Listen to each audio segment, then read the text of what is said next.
Hello, Cal State East Bay students. We're coming to you from Student Health and Counseling. My name is Erin Harrell. I'm one of the licensed counselors here at Student Health and Counseling, and I'm joined by.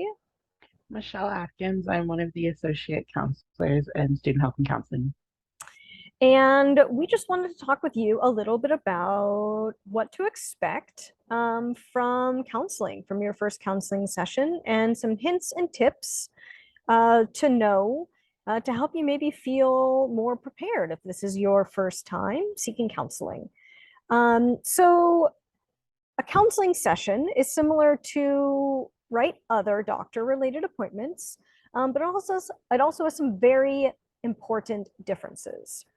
So it's similar in the sense that your counselor will ask what brought you into counseling in general, ask you about symptoms that you've noticed, maybe depression, anxiety, difficulty sleeping, maybe difficulty with focusing or motivation.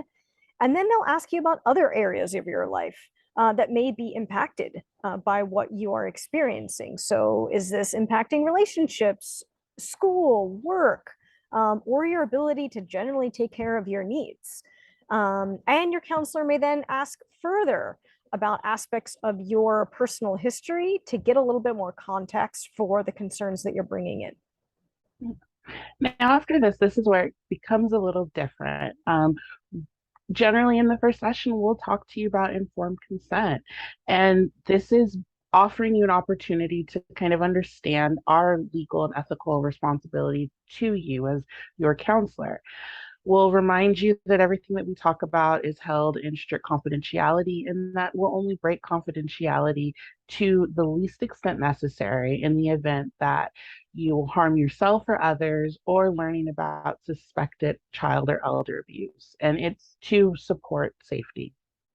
In addition, another way that it's a little different is you're the expert on you. We are going to ask you a lot of questions and what you think is going on and how it's affecting you, and using your wisdom about yourself and your life to better understand maybe what's going on and to help us understand what would be of best support for you. And then it's the talking cure. It's really interesting because a lot of times just coming in and talking is really helpful. Our the main One of the main differences is that we focus on thoughts, emotions, perceptions, and experiences, and we're not going to prescribe anything, but sometimes just being able to talk to someone about what's been going on and who's going to be non-judgmental can be like a weight lifting off your shoulders. I definitely always tell people, like, this is a space just for you, that no one it's for you to focus on you and what's going on with you, and so it can be very relieving. And it's said, like, the reason the highest number of counseling sessions attended is one is because it can feel so relieving once you're able to do it. So now, just to talk about some tips. First off, don't be afraid to ask questions. Whether you're new to counseling or have had many experiences in therapy, feel free to ask questions. There's no silly questions, and it sometimes we can answer them, and sometimes it gives us something to be like, hey, we need to look into this to figure out how to support you. And so feel free to come in with any questions that you're having. And a second tip is what I call your life, your choice, right? So this may go without saying, but you can decide whether or not you answer one of our questions about your current situation or your past. Now, your counselor may ask you about your hesitation to share, what makes you uncomfortable, but your life context is yours to share as it feels comfortable for you. Now, there is one situation that might be an exception, which is what Michele was talking about related to safety. But there's still no requirement to share what you do not want to share. And you and your counselor will sort of talk about that. Another tip is no topic is too small or too large. No problem is too insignificant to warrant help, and you don't need to worry about bringing in a problem that feels too big or too upsetting. Your counselor is trained to respond to whatever you're bringing up into the session, and we'll talk to you about the outside resources if you feel you can benefit from more than the infrequent counseling here at East Bay. And give us feedback.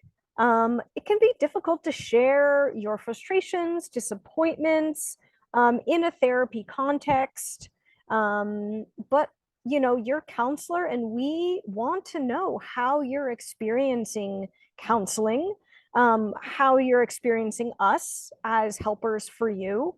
And if there's something we can do differently, right? In a lot of ways, we're collaborators in this process, right? We're not the experts on you. We have a lot of teaching and a lot of training, but give us feedback, right? As frequently as you would like.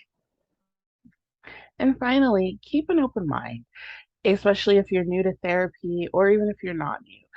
It can feel really weird to just sit and talk about yourself for 50 minutes without knowing the other person or without having the back and forth of taking turns and sharing. But allowing yourself to just try it on and acknowledging the discomfort, the weirdness can help. And then just even saying it in session can be helpful because it is definitely weird to just sit and do this. And so being open to all of everything that comes with it.